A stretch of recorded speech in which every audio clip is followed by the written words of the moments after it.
Assalamualaikum warahmatullahi wabarakatuh.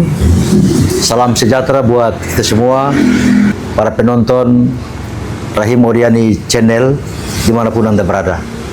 Saya kedatangan tamu. Beliau adalah seorang tokoh politik Maluku Utara. Beliau juga sebagai seorang penulis dan beliau pernah menduduki birokrasi yang cukup panjang. Bahkan pernah memimpin organisasi kepemudaan Ketua KNPI Maluku Utara di zaman itu. Dan hari ini dalam keseharian beliau ini tidak pernah putus-putus untuk menulis, menuangkan gagasan dan pikirannya itu dalam bentuk tulisan buku untuk mendengar gagasan pikiran-pikiran beliau terkait dengan pembangunan Maluku Utara antara tantangan dan harapan. Dia adalah Bung Malik Ibrahim. Sebelum Bung Malik menyampaikan pikiran dan gagasan, sedikit mungkin bisa menyampaikan tentang latar belakang kehidupan semasa kecil sampai dengan saat ini, mungkin bisa diceritakan kepada pemirsa dan penonton Rahim Odiani Channel pada malam hari ini. Silakan Bung Malik. Oke, terima kasih. Assalamualaikum warahmatullahi wabarakatuh. Terima kasih untuk Adinda Rahim Odiani atau Rahim Odiani Channel. Tentu saja dalam kesempatan yang berbahagia ini, saya secara pribadi merasa tersanjung diberi ruang untuk bisa bagaimana kita berdiskusi, bercerita, dan lebih penting dari itu adalah semangat kebersamaan itu harus tetap terjaga. Saya malam ini tentu saja bahwa kalau bicara tentang latar belakang kehidupan, semua orang punya latar belakang kehidupan. Saya lahir di Tidore, dibesarkan di Ternate. Sejak sekolah dasar saya di Ternate, SMA, dan seterusnya melanjutkan pendidikan di Makassar dan di Yogyakarta. Kalau masa muda tentu saya tidak pernah berkiprah di organisasi kemasyarakatan pemuda sebagai mantan ketua KMP Provinsi Maluku Utara pertama. Ini tentu saja menjadi satu narasi penting untuk kita bagaimana ke depan tantangan kehidupan.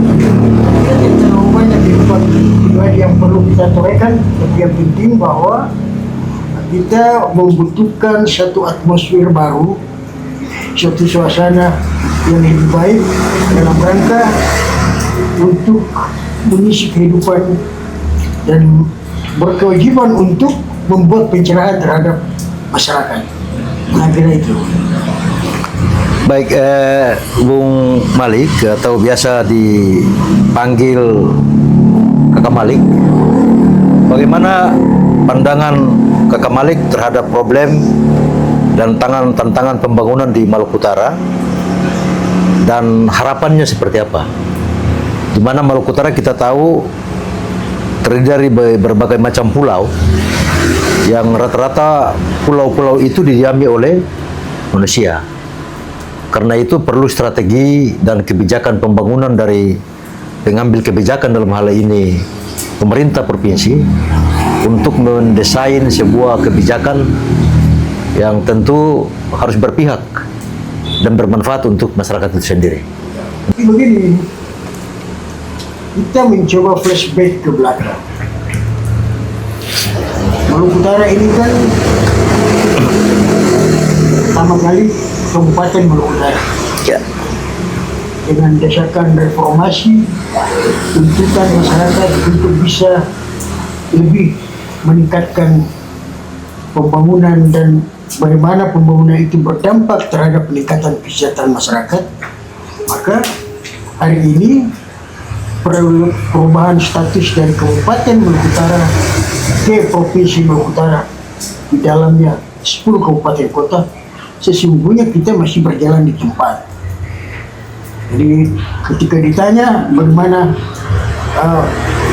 tantangan dan peluang ke depan Maluku Utara, saya kira tidak ada yang luar biasa dari hal ini. Tidak berarti bahwa kita skeptis atau a priori terhadap pembangunan yang berjalan hingga saat ini, tetapi bagi saya dari perspektif perubahan, apakah itu perubahan demografi, perubahan status wilayah, dan perubahan tentang bagaimana jumlah pertumbuhan penduduk, kita masih berjalan di tempat.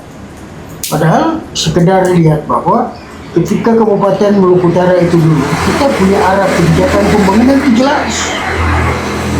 Ada konsep kewilayahan pembangunan, ada wilayah pembangunan satu terdiri dari Pulau Morotai, Halmahera Utara, dan Tobelo sebagai pusat pertumbuhan, dan masih ada beberapa wilayah pengembangan yang betul-betul dirasakan berdampak untuk peningkatan kesejahteraan masyarakat. Apa sih semangat yang harus kita bangun dari tujuan pemekaran dan peningkatan status Maluku Utara?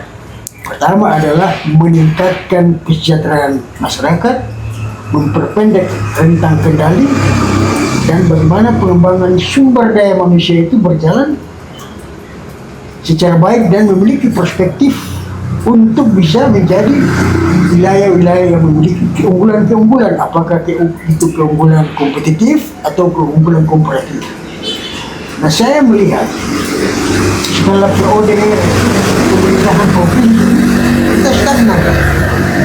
Sekalipun hiruk-pikuk perjalanan pemerintahan itu luar biasa, tetapi dari aspek pembangunan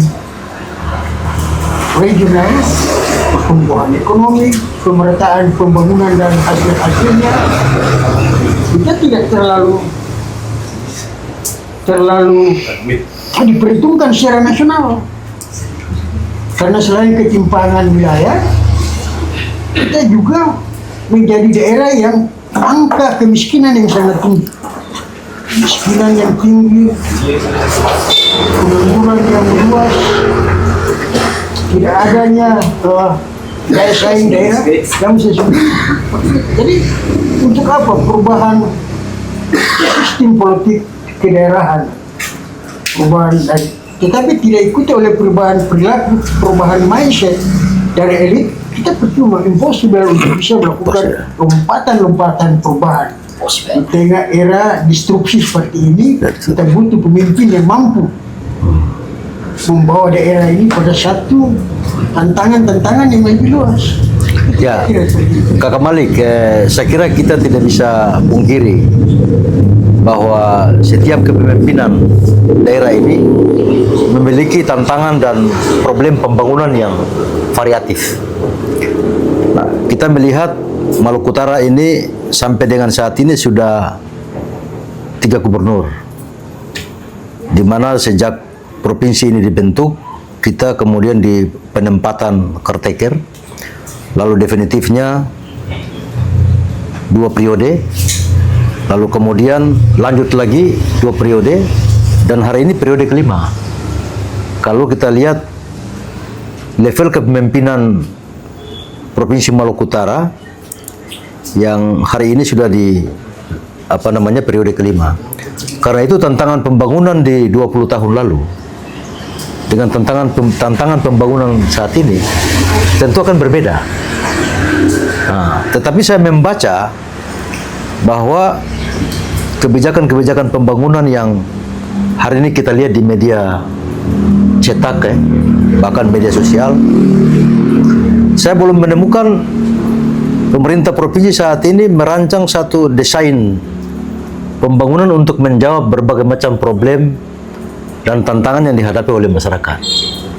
Saat ini saya lihat masih bertumbuh pada narasi dan wacana berkesan bermain-bermain di wilayah media sosial gitu, seperti itu. Benar, bahwa kita tidak bisa a priori atau skeptis atau menafikan bahwa pembangunan itu tidak maju secara fisik. Ya. Memang ada. Tetapi yang dibutuhkan hari ini adalah bagaimana transformasi sosial, budaya, politik itu betul terbangun dalam masyarakat. Itu yang tidak ada. Nilai-nilai kemasyarakatan ini tergerus semua. Problem pembangunan juga hanya berkembang secara fisik, tapi orientasi pada bagaimana pemberdayaan manusia itu tidak ada. Di mana-mana saya kira 10 kabupaten kota ini kalau betul-betul memiliki satu visi pembangunan yang jelas, maka Maluku Utara ini akan sangat diperhitungkan dengan potensi sumber daya alam yang melimpah. Tetapi kenyataannya bahwa dengan kekayaan alam yang melimpah ini sesungguhnya kita cuma jadi sapi perahan dari pemerintah pusat. Eksploitasi sumber daya alam yang melewati ambang batas, kerusakan lingkungan, potensi sumber daya manusia yang dihambat untuk tidak berkembang.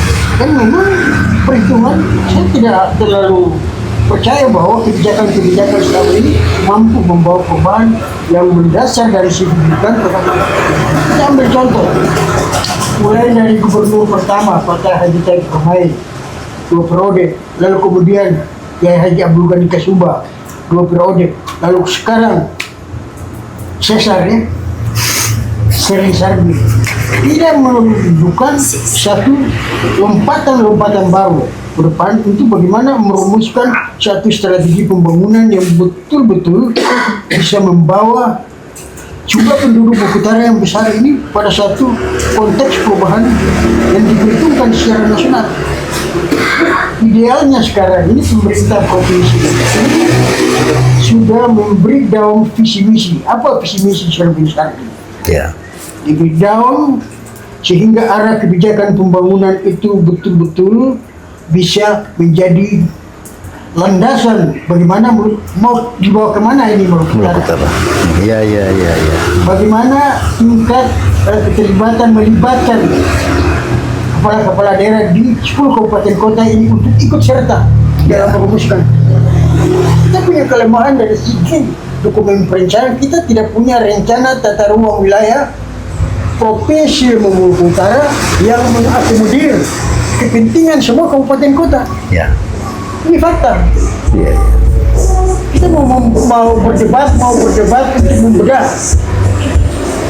rencana pembangunan spasial, rencana tata ruang provinsi maupun kabupaten kota itu sebenarnya tidak matching, masing-masing berjalan sendiri. Itu akibatnya sehingga kita tidak memiliki satu basis pengembangan wilayah yang betul-betul memiliki nilai kompetitif untuk bisa bersaing di daerah lain. Padahal sesungguhnya potensi sumber daya alam yang melimpah, perikanan, pertanian, perkebunan, mau apa lagi Maluku Utara ini. Tetapi yang pertama kita dihambat oleh cara berpikir elit yang hanya sekedar berdarah wisata pembangunan. Orang-orang berdarah wisata pembangunan saya sangat concern dengan masalah seperti itu. Problem Maluku Utara ini kan luas, wilayah laut lebih luas dari daratan, tetapi adopsi perencanaan pembangunan itu lebih banyak mengikuti model-model Jawa, kontinental daratan. Tidak bisa. Padahal mulai dari kawasan perencanaan kawasan laut pulau, gugus pulau itu adalah mencoba melihat laut sebagai media penghubung antar pulau yang bisa mengintegrasikan Halmahera, pulau-pulau kecil lainnya sehingga betul-betul Maluku Utara itu memiliki keunggulan daya saing dengan daerah-daerah lain. Kita lihat banyak hal-hal yang terjadi selama ini. Ya, kembali tadi menarik ya. Tadi Pak Malik mencoba mengangkat tentang potensi sumber daya alam kita yang cukup besar. Kita tahu Maluku Utara ini penyumbang terbesar kontribusi pertumbuhan ekonomi nasional. Bahkan kalau saya mengikuti beberapa kali pidato Presiden, bahwa hampir semua wilayah di Indonesia ini yang mampu mempertahankan pertumbuhan ekonomi itu justru Maluku Utara. Secara nasional, Malik. Rata-rata tingginya pertumbuhan ekonomi itu melewati pertumbuhan ekonomi di tingkat nasional. Tapi kan kita harus tahu juga bahwa pengelolaan sumber daya alam yang hari ini di Maluku Utara, lagi-lagi kita di Maluku Utara tidak bisa berbuat banyak juga. Kenapa? Karena lagi-lagi berhubungan dengan regulasi, bicara soal kewenangan. Bahwa kita hanya mendapatkan yang namanya pajak, royalti, kita dapat dana bagi hasil atas pembayaran penerimaan negara bukan pajak, PNBP dan seterusnya. Nah, hari ini benar bahwa kita mendapatkan DBH yang cukup besar. Tapi lagi-lagi kemudian pemerintah pusat dalam mentransfer DBH itu ke daerah, ini juga cicil. Cicil. Sama dengan hari ini yang terjadi di Maluku Utara. Dana bagi hasil yang menjadi hak kabupaten kota juga hari ini tidak ditransfer oleh provinsi ke mereka. Sementara mereka di sana, di setiap kabupaten kota juga ingin membangun itu. Ingin membangun. Nah, membangun tentu membutuhkan pendanaan, membutuhkan penganggaran. Nah, karena itu saya kira bicara soal pendanaan, bicara soal penganggaran itu, saya kira itu penting dalam merumuskan satu kebijakan pembangunan. Tetapi yang lebih terpenting adalah konsep perencanaannya. Konsep perencanaannya.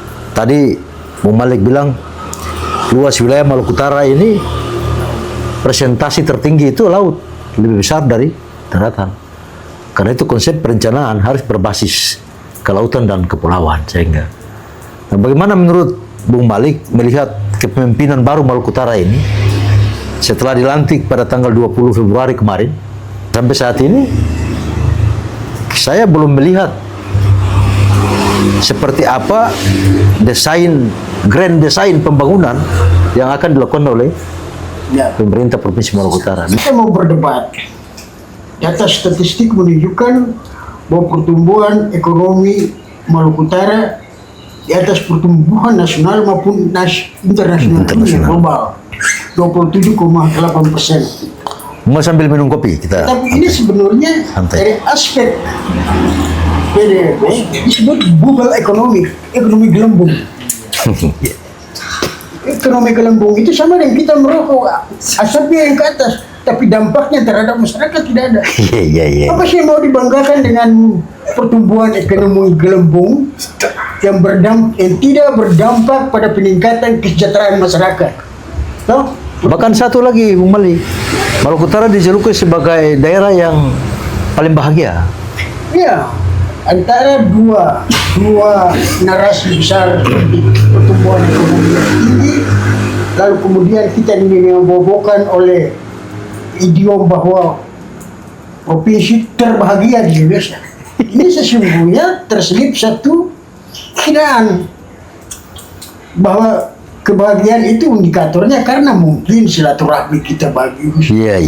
Tapi kebahagiaan itu tidak dibangun karena tingginya pendapatan masyarakat. Iya.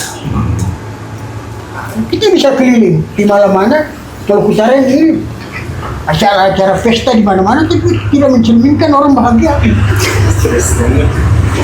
Berarti bahagia dalam tataran kulit ya? Iya. Tapi setelah diteliti ternyata aksesoris ya. iya aksesoris. Iya. Kita dikamuflase oleh konsep kebahagiaan yang sesungguhnya tidak mencerminkan kebahagiaan batin kita. Itu akibatnya seperti itu. Jadi Maluku Utara adalah provinsi yang tingkat pertumbuhan ekonomi tinggi, tapi tidak berdampak terhadap pendapatan masyarakat, terhadap bagaimana menyelesaikan pengangguran. Karena memang betul dengan ditempatkan proyek strategis nasional itu tentu saja sektor industri perolahan pertambangan itu menjadi primover ya, dia yang memacu pertumbuhan Indonesia bahwa kita bertumbuh seperti itu. Tetapi sesungguhnya bahwa kita harus membongkar bentuk kepalsuan dari indikator ekonomi yang seperti itu. Tapi sesungguhnya tidak berdampak. Mulai dari Morotai, Tali Abu, Kota Ternate, Halmahera Tengah, Halmahera Timur, Tebelo. Kan cuma secara kasat mata adanya gedung, tetapi masyarakat bagaimana? Jangan kita bicara pembangunan hanya sekedar berwisata ke suatu tempat wisata lalu kita berkesimpulan. Coba kita mulai menginjakkan kaki di desa-desa, luar biasa. Kita pemirisnya Maluku Utara. Jadi saya ingin menyampaikan satu bahwa kenapa sesar ya? Saya lebih senang menggunakan istilah sesar ini dengan istilah sesar. Sesar.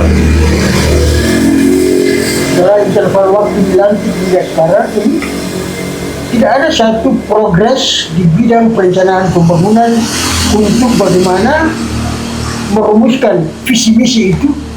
Jadi dalam satu dokumen perencanaan yang disebut rencana pembangunan jangka menengah, mana program-program jangka panjang, mana program prioritas, itu belum ada. Kita masih disibukkan oleh fashion. Iya. Sehingga orang menyebut Sherly adalah gubernur TikTok.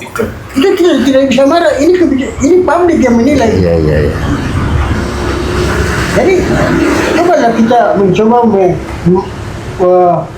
flashback ke depan bahwa sebenarnya kita harus fokus membangun dari mana, titik nolnya pembangunan itu dari mana, apakah dari infrastrukturnya, apakah dari manusianya, apakah dari ekonominya, semua berkaitan. Tetapi titik berangkat kita mulai dari mana?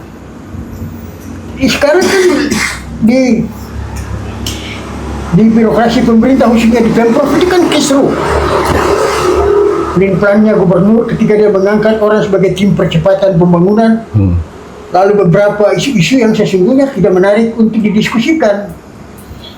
Kita mencoba belajar dari beberapa daerah yang sebenarnya ketika mereka terpilih menjadi gubernur, bupati, wali kota, lalu di situ dirumuskan, wah yang saya bicarakan di kampanye kemarin visi misi saya ini seperti ini. Tapi kenyataan kita tidak nampak seperti itu. Tidak ada perubahan, tidak ada langkah-langkah progres yang menunjukkan bahwa kita ini betul-betul melakukan perubahan seperti itu. Sehingga apapun gagasan yang kita diskusikan, kita sampaikan itu masih sebatas ikan ini pemahaman. Iya.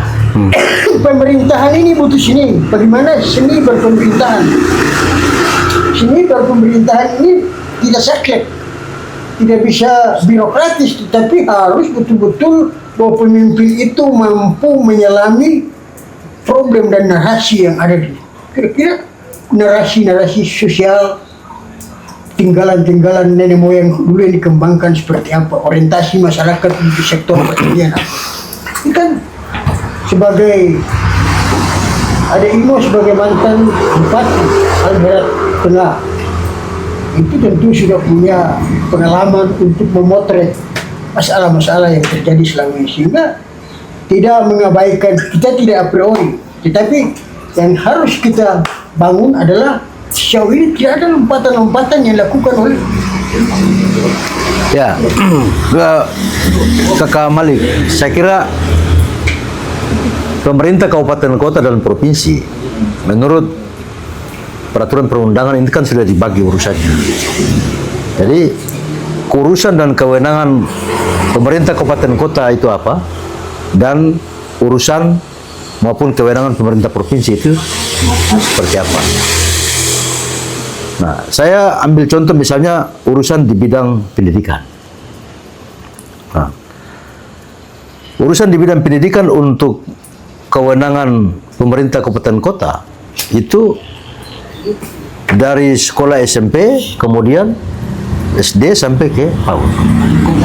Itu urusan atau kewenangan kabupaten kota yang menjadi urusan. Nah, lalu yang menjadi kewenangan dan urusan pemerintah provinsi adalah tingkat SMA dan SMK. Sedangkan untuk perguruan tinggi itu menjadi kewenangan pemerintah pusat, kementerian.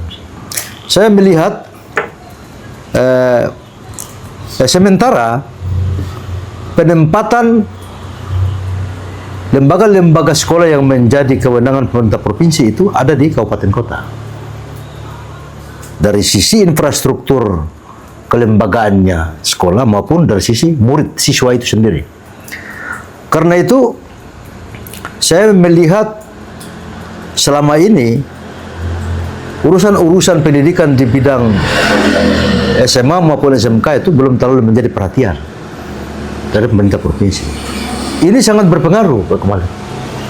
Kita tahu setiap tahun itu ada survei yang dilakukan oleh statistik tentang selain tentang kemiskinan, memotret tentang kemiskinan, juga memotret tentang indeks pembangunan manusia IPM. Nah, salah satu problem yang menghambat sehingga indeks pembangunan manusia di kabupaten kota itu terkesan stagnan atau naik tapi tidak terlalu ini, karena berpengaruh terhadap tata kelola pendidikan di bidang sekolah SMA dan SMK itu. Coba bayangkan kembali dari sisi kasuistik misalnya, satu sekolah itu memiliki murid misalnya 100 siswa. Guru yang mengajar di sekolah itu cuma 3 orang.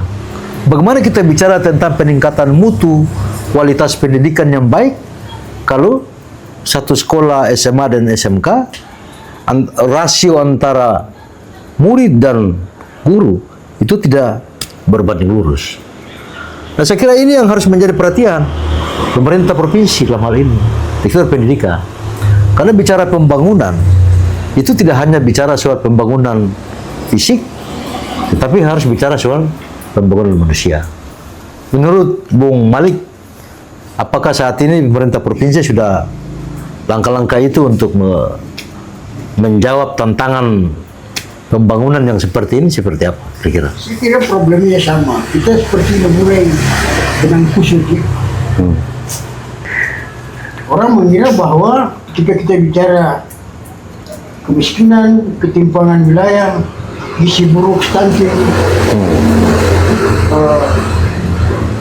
tidak ada ekonomi yang menopang kehidupan saya, itu yang menjadi kemunduran wilayah. Tapi sesungguhnya hal yang paling mendasar bagi saya adalah perubahan pola pikir manusia. Bagaimana kita bisa berharap bahwa pendidikan kita, terutama pendidikan menengah, itu mampu berkompetisi di tingkat nasional kalau tata kelola pendidikan itu masih amburadul, masih tak karuan. So, sekarang ini kan misalnya hanya dengan membebaskan uang komite, uang sekolah dan tapi pada akhirnya kita akan kembali pada skema-skema pungutan liar itu akan berkembang lagi. Karena yang dicari pokok pendidikan gratis, kesehatan gratis ini bukan barang baru. Bukan. Seluruh Indonesia sudah buat kok. Yang kita butuhkan itu pendidikan gratis, kesehatan gratis, tapi yang berkualitas. Membongkar infrastruktur yang ada, kualitas gurunya, rasio antara guru dan murid itu seperti apa. Jangan seenaknya saja membuat satu statement ya bahwa dia akan memulai pertama dengan membenahi pendidikan yang bagaimana? Ya. Kita mau melihat bahwa ke depan, apalagi dibilang bahwa sektor pertambangan Maluku Utara ini sangat menjanjikan, maka dibutuhkan tenaga. Kita tidak membutuhkan itu. Kita membutuhkan putra putri terbaik Maluku Utara 10 tahun ke depan, 5 tahun ke depan bisa berkompetisi di universitas terkemuka dengan jurusan-jurusan unggulan yang dapat menjawab kebutuhan daerah. Tetapi kan selama ini kan semuanya politis. Bantuan ini politis, bantuan ini politis. Itu bisa karena skema ini sudah pernah dibuat. Sama saja. Jadi tabiat dasar karakter ini harus dirubah. Mindset ya? Mindset, perubahan mindset. Jadi perubahan pola pikir ini menjadi penting. Mindset ini yang harus dibongkar, dirubah dengan membangun tata kelola pendidikan yang lebih memiliki daya saing dan memiliki keunggulan. Bicara soal pemerintahan daerah itu kan ada 2. Ada gubernur bersama perangkatnya, kemudian ada DPRD. Nah, kita tahu DPRD memiliki fungsi yang semua orang tahu lah. Salah satunya fungsi anggaran. Nah, saya melihat ada satu fenomena yang hari ini muncul di publik Maluku Utara. Gubernur dengan kewenangan yang dia miliki, dia melakukan satu pergeseran anggaran dari beberapa SKPD tanpa harus memberitahukan atau melibatkan DPRD terhadap kebijakan yang akan dilakukan. Nah, ini lucu. Pemerintah daerah adalah pemerintah provinsi dan DPRD. Ya. Kolektif ini. Ada cara berpikir yang menurut saya tidak nalar dari aspek pemahaman berpemerintahan. Pergeseran dalam setiap anggaran yang tercantum dalam anggaran pendapatan dan belanja daerah, apakah induk maupun perubahan, harus atas persetujuan DPRD. Itu fungsi, karena ini fungsi anggaran tadi. Fungsi anggaran.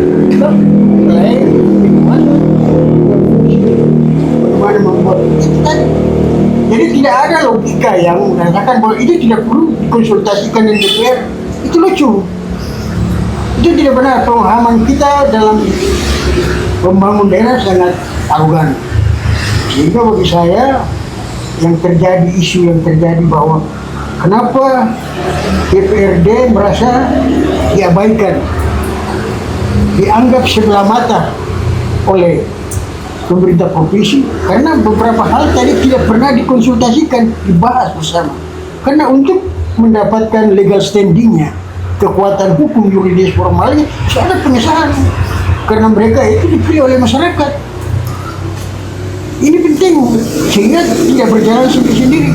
Faktanya sekarang kan DPRD dan provinsi berjalan, pemerintah provinsi berjalan sendiri-sendiri karena tidak ada satu wawasan kebersamaan tadi. Jadi bagi saya ini langkah mundur dan sangat tidak mendukung penguatan otonomi di daerah. Ya, jadi saya melihat ini potensi yang dicoba untuk dihadirkan dalam rangka untuk membuat semacam semacam disparitas hubungan kemitraan ini, gitu, antara dua lembaga pemerintah daerah.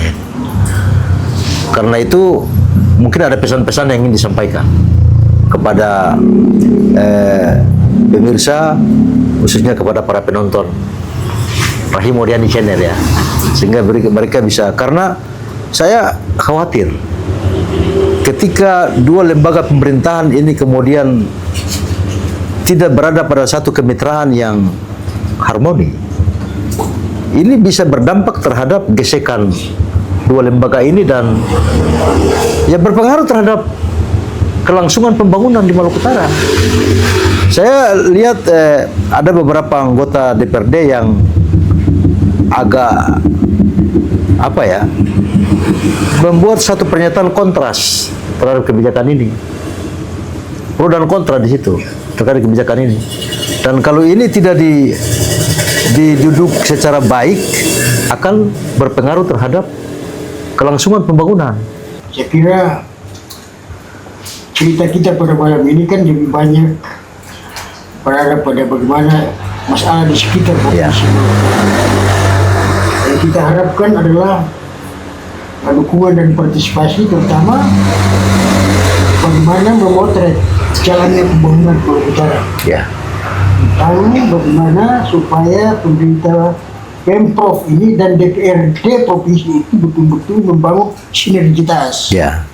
Fakta menunjukkan bahwa apa yang disampaikan oleh gubernur dari kontraproduktif dengan apa yang dilakukan oleh DPRD. Tidak sirama ini. Nah, ini yang harus kita benahi. Ya.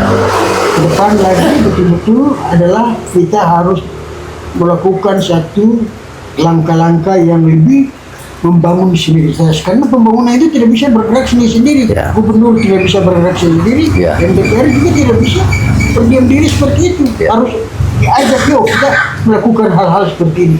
Ini barangkali yang menjadi penting sehingga betul-betul menjadi satu pencerahan, satu kesadaran kolektif untuk masyarakat Maluku Utara. Oke, saya kira terima kasih Bung Malik, kita sudah di penghujung ya. Mudah-mudahan gagasan, pikiran tadi disampaikan ini bisa menjadi pencerahan, bisa menjadi bahan bagi para pendengar maupun dari pemirsa, penonton Rahim Oriani Channel ini. Saya kira terima kasih kepada para pemirsa, para penonton Rahim Oriani Channel yang terus mengikuti perbincangan kami dengan para narasumber, khususnya malam hari ini dengan Bung Malik Ibrahim. Semoga ini bermanfaat bagi kita semua.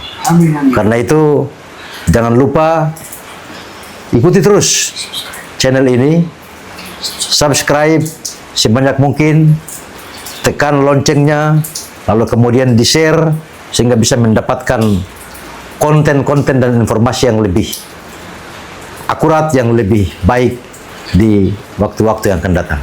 Terima kasih. Assalamualaikum warahmatullahi wabarakatuh dan selamat malam.